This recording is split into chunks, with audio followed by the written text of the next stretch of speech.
വേറെ നല്ല വിശ്വാസം പിന്നെ പോയതോ വേറൊരു കാര്യം കഴിഞ്ഞ ബുധനാഴ്ച പാതിരൊരു 12-12:30 മണിയായിണ്ടാവും. ഈ സമയത്ത് എന്റെ മുമ്പിൽ ഒരു മനുഷ്യൻ ഇങ്ങനെ വന്ന് നിൽക്കുക. പെണ്ണുങ്ങളല്ലടോ ചങ്ങായി, ഒന്നിനു മാത്രം പോകുന്ന വല്ലാത്തൊരു മനുഷ്യൻ. വെള്ള കുപ്പായം അങ്ങനെ ഇട്ടിട്ടുണ്ട്, തലയിലൊരു ലങ്കണ തൊപ്പിയുണ്ട്. ആരാന്ന് ചോദിച്ചില്ല നിങ്ങള്? ആരാന്ന് എങ്ങനെ ചോദിക്കണു? ഉറക്കത്തില് സ്വപ്നത്തിലല്ലേ? അല്ലാണ്ട് പിന്നെ ആയിരിക്കുന്നല്ല ആണ്.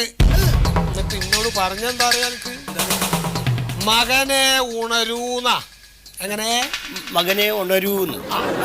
ഉണരൂന്ന് പറഞ്ഞിട്ട് അടുത്ത വാക്ക് എന്താ വെച്ചാ, ഈ തൊഴുത്തിലേക്ക് നടക്ക്. തൊഴുത്തിൽക്കോ? തൊഴുത്തിലോ ചങ്ങായി, നമ്മുടെ ആടിനെയും പശുവിനെയും കണ്ട തൊഴുത്തില്ലേ, അങ്ങട് നടക്ക്. അന്റെ ആടിതാ പ്രസവിച്ച് കിടക്കണേന്ന്.